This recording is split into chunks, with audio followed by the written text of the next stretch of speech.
Hello there, Ray here, and you guys might know me as the person who accomplished some of the most insane things possible in survival. From hundreds of crazy achievements to thousands of unique farms in order to farm up every item in the game of Minecraft.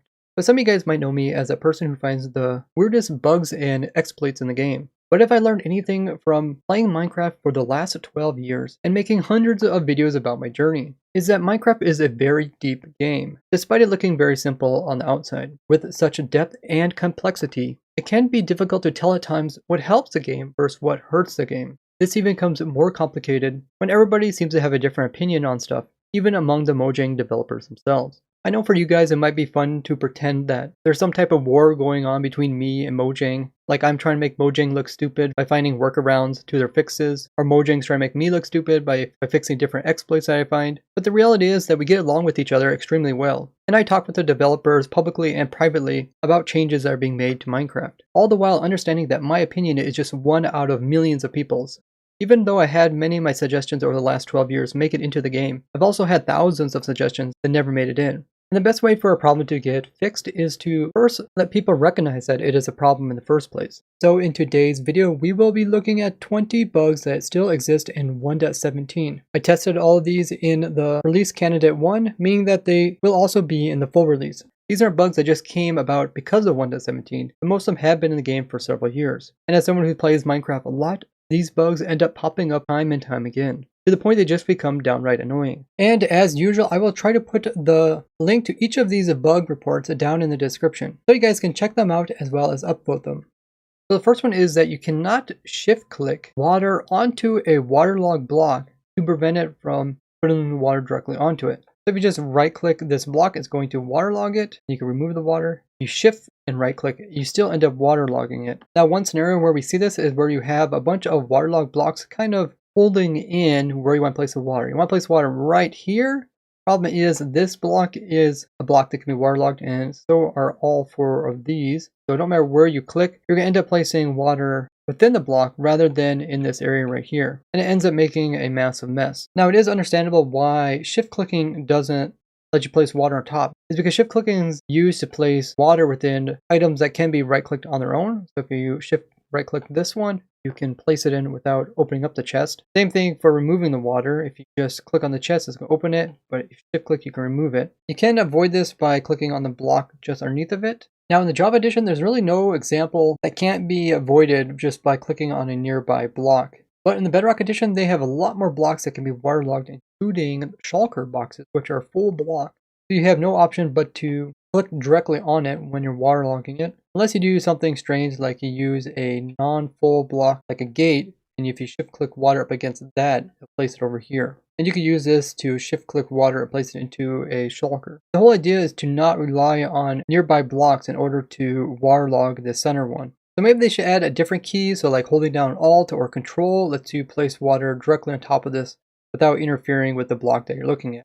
Now in the past there was no shift clicking, and it was really difficult to do anything around things that took right click actions, like even placing a block up against this no block. You'd first have to place blocks here and place them here. You couldn't shift click them. And now that we fixed that problem with new features like waterlogging, we really do need to add a new button in. Just like they added in shift clicking, we need to add in like alt clicking or control clicking so we don't run into this problem. So those guys that play Bedrock, let me know how you guys waterlog stuff like shulkers. And with the large inconsistency between Java edition and Bedrock edition when it comes to waterlog stuff, eventually we should see a lot of these things coming into the Java edition, meaning that this problem is not going away, but it's actually going to become quite prominent. So if you guys have any suggestions on how to fix this problem going forward, let me know in the comments, and hopefully we can come to a resolution. The next one is something that probably anybody who plays survival will notice. When you have some blocks underneath you and you break them and you're hoping to pick up the item, sometimes you're able to pick it up, and sometimes the item just seems to be out of your grasp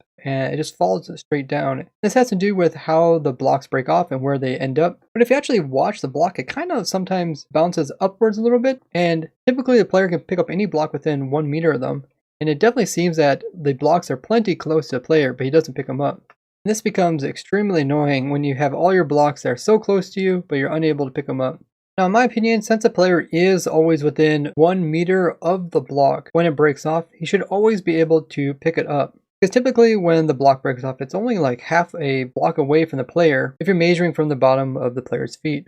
So I feel like this would be a fix that could be pretty simple and would have a huge impact on survival players. You wouldn't have that kind of iffiness of wondering if your block's going to fall or if you're going to be able to pick it up.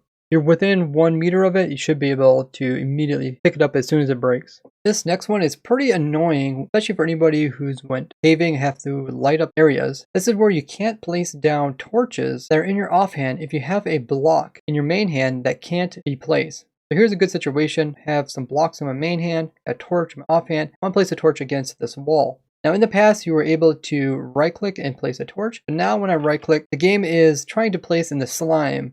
And since it says, hey, I can't place the slime block there, I'm not going to even bother attempting in the offhand. Where in past versions, it would say, hey, I can't place the slime, let me try the offhand, and then the offhand would be able to place the torch. Now this actually comes up as a problem a lot of different areas within the game, especially when it comes to using the player's offhand to its full potential. One of the biggest problems in the game currently is that there's just so much stuff that the player has to be very organized. It's not possibly organized enough with the current inventory and hotbar setup because there's over 1,100 different items just in survival. When you try to switch to all these different items, the last thing you want is to have a offhand that doesn't even work properly. And instead it even makes you more limited on how you can use blocks within your game. I understand in the Bedrock Edition, the offhand can only hold a couple different items. The whole idea is to try to make the player have more things they can do with their offhand, which would free up their main hand, and therefore be more productive in the game. I'm sure Bedrock Edition will eventually have more things being able to be placed in the offhand, but it's really sad to see that the offhand used to have more features than it did now, and in the meantime we've only acquired even more items that have to be shuffled through the hotbar and into the main hand. So fixing this offhand bug would be very helpful, as well as coming up with new possibilities that can be done with the offhand. Maybe holding down certain keys lets you use the offhand, so you can even like put an axe over there. Or maybe you can have blocks in your main hand and your offhand and you can choose which one to place down by holding down a certain key. This would definitely be a lovely quality of life update that would end up helping out everybody. So if you guys have any ideas how to solve the offhand issue, or in general, the Mojang developers have been asking for opinions on how to improve upon the whole inventory being kind of cluttered and hard to move stuff in and out. And they have reiterated that the bundle was never designed to fix this main issue to do with cluttered inventory in late game. It was only designed for early game. Now we're not going to see the bundle in 1.17, at least not for survival players. But one of the suggestions I had for a late game use for the bundle is to put in a whole bunch of building blocks that you have. And then when you want to come to use it, you can like hold a special key and right click and it will randomly choose a block that's inside of it to place down. So people that are trying to make a build look kind of random, they could right click and it just place down one of the random blocks. Maybe they can make kind of like a random looking path, a random looking wall. Now, if you're a really good builder, you probably don't want to let the bundle choose what block you're going to place down. You want to actually choose exactly which one you want. But it could be a neat use for late game. This next bug is kind of a small one. I noticed it quite a bit when I'm on our snapshot testing server. You guys can find the IP to this on my Discord. But when using the spectator mode, a lot of times you want to go to a person. So you can press the 1 key to go to a person, then it chooses all the people that you want. Now there's a little arrow key on the right hand side, which lets you visit more people if there's a list of them. The only problem is you can only go to the right by scrolling to the right. And by scrolling to the left, you cannot actually access the right hand side. This would be like if you were scrolling through items, but you can only scroll to the right to get to the ones to the right, and they wouldn't be able to wrap around back to the front or wrap around back to the back side. That's currently how it is in the spectator when trying to select a person. You're stuck moving through all the people. So if you have like 60 people in line, you'd have to go through all 9 of the people in order to click the next row. In which case you have to go through all those people and all those people just to get to the people at the very end of the list. This one once again seems like an easy fix. Just adding a wraparound so you can go to the left in order to get to the 9 on the side. You can just press the left in order to go to the far right. Now for anyone who uses creative, you will really notice this next one, and this has to do with moving forward with your player and your player continuing to move forward even though you're not pushing forward anymore. So if I just push forward and I stop, you notice how my person kind of continues to slide before it stops. It's almost like the player is on ice. So let's say I'm trying to build something and trying to build on this. So I move close to it, but then as soon as I stop pushing forward, the person keeps sliding and I actually slid right past it. So I'm in the wrong area where I want to actually be. Now understand when you're in survival and you walk forward, there is a slight slide that the player does. But when you're in creative, like sliding around in the air is not something you probably want. So not only does this make it really annoying when trying to build, but it's actually a parity issue, meaning that in Bedrock Edition, they don't have this problem because the player doesn't slide around in the air when they're in creative. So this is definitely a problem that needs to be fixed. Probably the best fix is to make it so that there is a toggle that you can do in your controls. Like there's one for auto jump, there's one that you can choose if you want to slide or not. That way people on Bedrock don't have to get stuck with the Java's really annoying sliding. Maybe there's someone that actually enjoys the sliding. They can still have their feature just by toggling it on. I think by default it should be toggled off because I don't know anybody who would like to slide through the air. And for those of you guys that didn't notice that you even slide when you're in creative, you will definitely notice it from now on. Another option is that they can even come in with a slider that chooses how much you want to slide. That way people don't have like an abrupt stop when they start pushing forward. Personally, I would like to stop immediately once I release one of the movement keys, because oftentimes I'm trying to stay in a very precise location, like I'm trying to stay in the very center of this block. It'd be so difficult for me to try to stay in the center of this block without touching it. And typically what I have to do is I have to go down, stand on the block, and then crouch, and then try to move to the center. Just because the player would slide around if I didn't do that. Now, the next one has to do with different effects the player has and him losing it during some situations. If you go through like another portal, you notice that I still have my potion effect. No matter which way I go, I have it just fine. Now if we go over into the end dimension, see that I still have the night vision effect.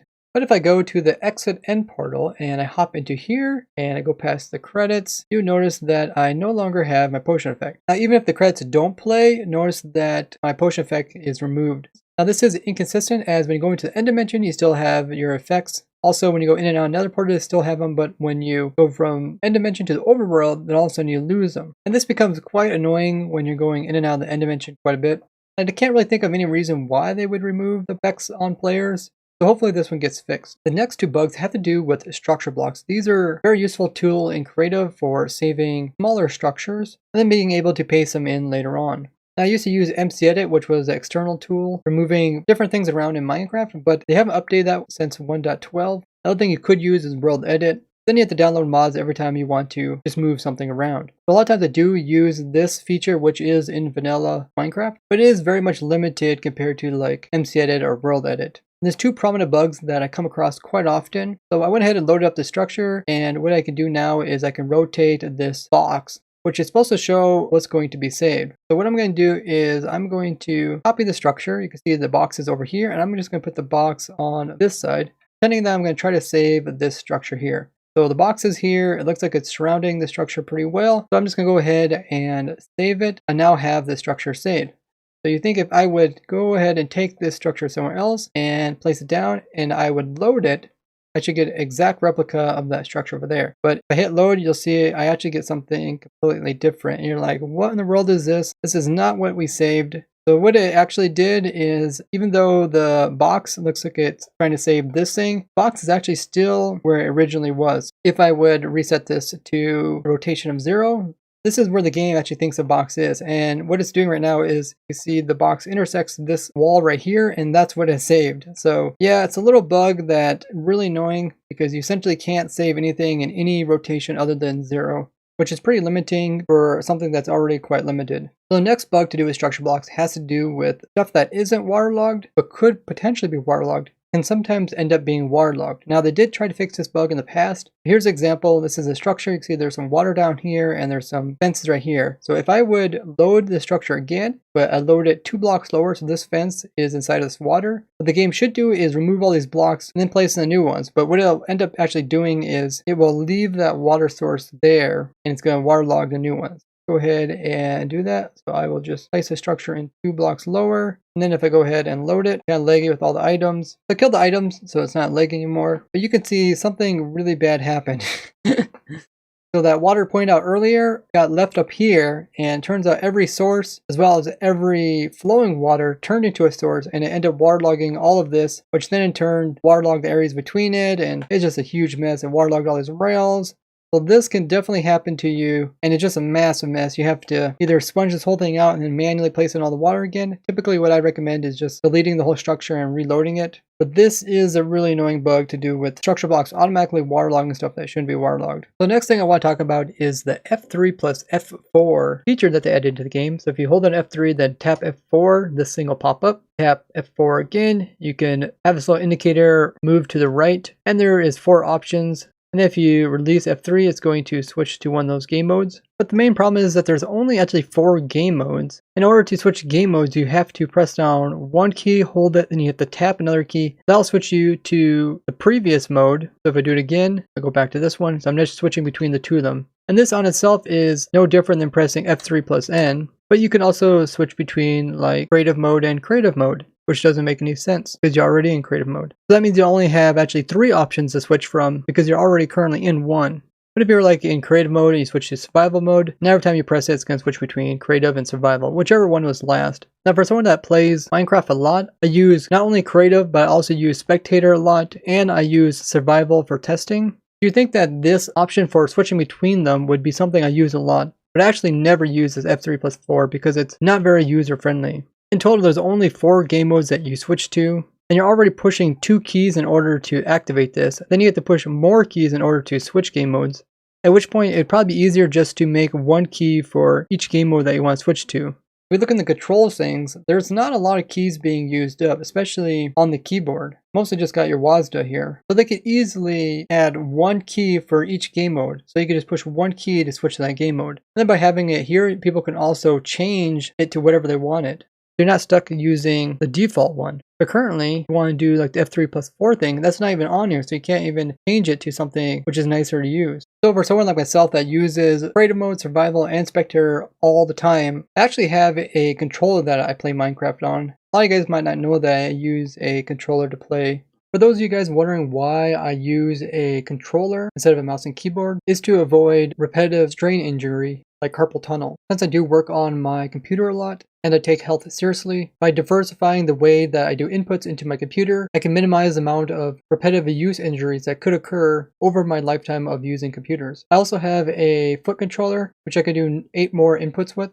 You guys can watch me use these things during my streams, and I'll provide the links to them down in the description. But within the controller, I actually have 34 inputs. And one of the things I did is my Y button will actually switch me into creative mode, and my B button will switch me into survival mode. And this is actually done by using a macro that types out the command. So if I go back here, I push this button, it actually types out creative, game mode, creative super fast, and I also have one for survival. So I can switch between the two of them very fast, depending on the latency of the server. So that's how I get into creative and into survival. The way I get into spectator is if I push directly down on my touchpad, that's another command that switches between whatever mode I am in and into spectator. It's a little bit noisy, so sometimes you can hear it in my audio. But essentially what this one does is it does the F3 plus N command in a macro, so it's one click. So with 3 buttons, I can actually go to the 3 game modes that I use. As I don't use adventure mode, I don't have it on my controller, but it would be very easy just to add that one too if I used it. And having 3 buttons that lets me do everything is so much easier than messing around with the F3 plus F4, which is difficult to use, especially if you're trying to add it as a macro. Let me know what you guys think about this and if you know of any other solutions for this problem.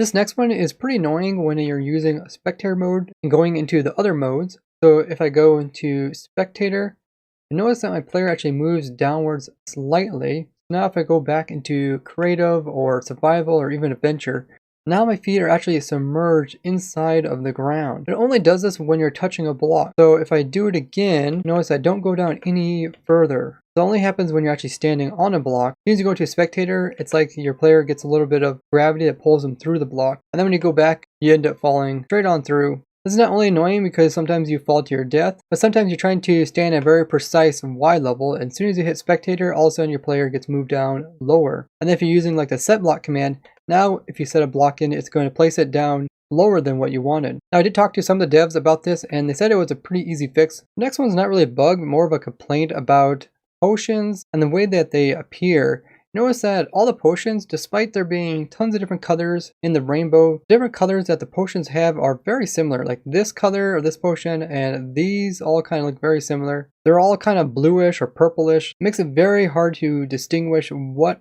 potion is what without actually hovering over top of it. Obviously you can get resource packs that change all this, but it would be great if it was very distinguished in their colors. Now if we compare that to like the tipped arrows, they are very distinguished in their colors for the most part, and only a couple of them, like these two, that are kind of grayish. You sometimes get them confused. I have to say that the arrows are done a lot better than the potions. So the next one is something that everybody had occur right in front of their face, but they might not even notice it, and that is how the player is actually holding items in their hand. If you look at like this rail in my right hand, notice that in between the pixels there's little holes where you can see the sky through it. It seems that any item that kind of has these 3D models have a lot of holes through them, and it looks just weird. And once you notice it, it's quite prominent. I'm not exactly sure what causes this. It might be the angle in which the player is looking at it, or because the player is so close to the item. But of all the visual things that they fix, I feel like this is something that is really close to the player that the player could easily notice. The next one has to do with this error message that you can get while playing Minecraft.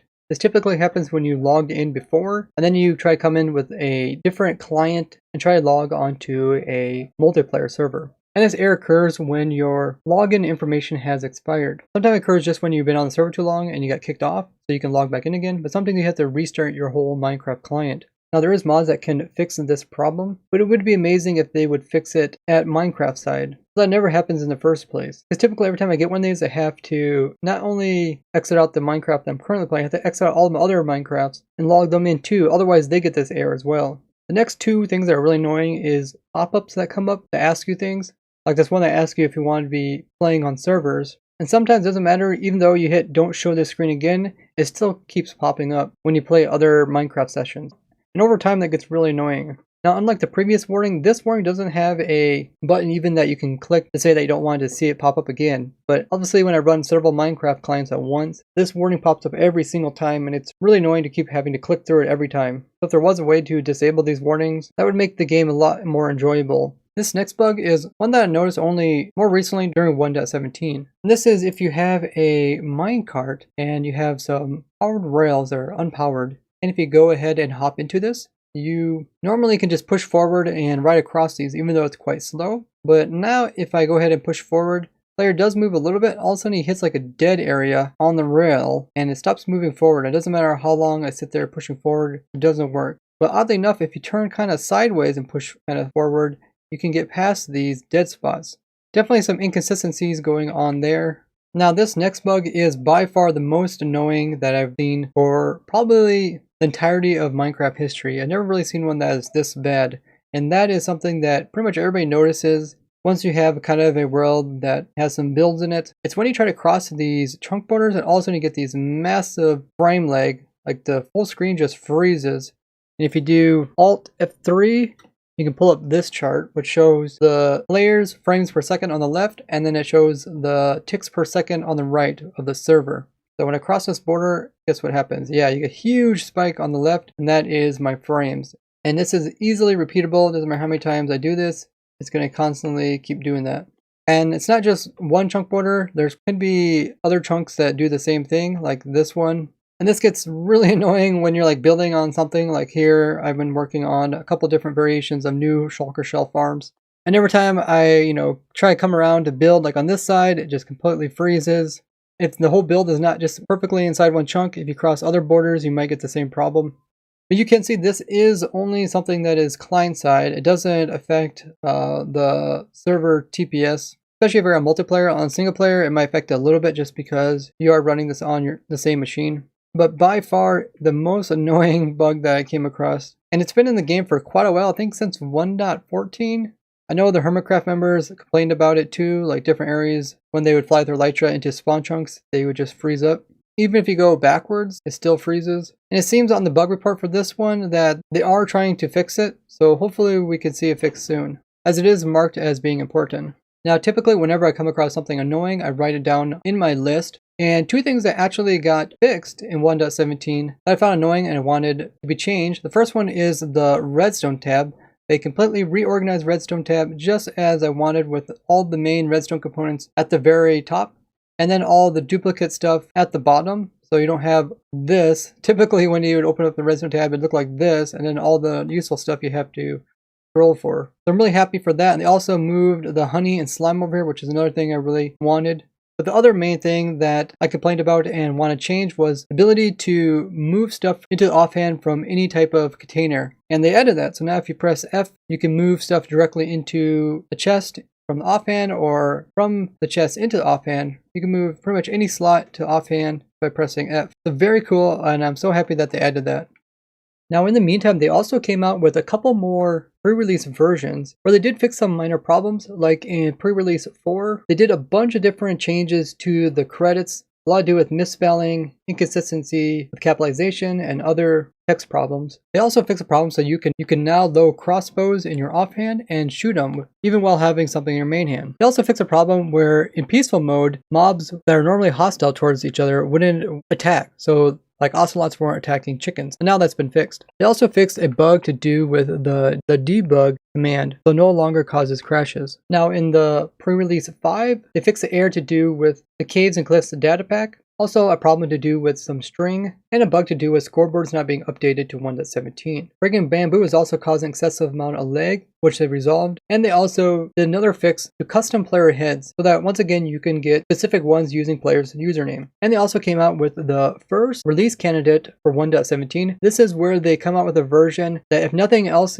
comes up as a problem, this will be essentially the version which will be out on Tuesday as a full release with no new changes. So in this one they fixed a couple different issues. The player heads were flashing when placed in armor stand, so they fixed that. They also improved the desyncing between players exiting boat while on high latency servers, and they also fixed some crashes. So at these very end stages of the snapshot, they're mostly just trying to fix major crashes before they give this out to everybody. So those are 20 things that I find annoying and I wish they would fix about the game of Minecraft, as well as the current bug fixes up to date for 1.17. If you guys do notice anything that is still in the game that's quite annoying, let me know down in the comments and hopefully they can get it fixed before 1.18. If you're wondering how to get all the new items in 1.17, check out this video where I cover all of that. And if you guys are wondering how you can get these items in large amount, I actually made an automatic farm for each and every item, which you can check out with this video here. I would like to thank you guys for watching, and I will see you guys in the next one.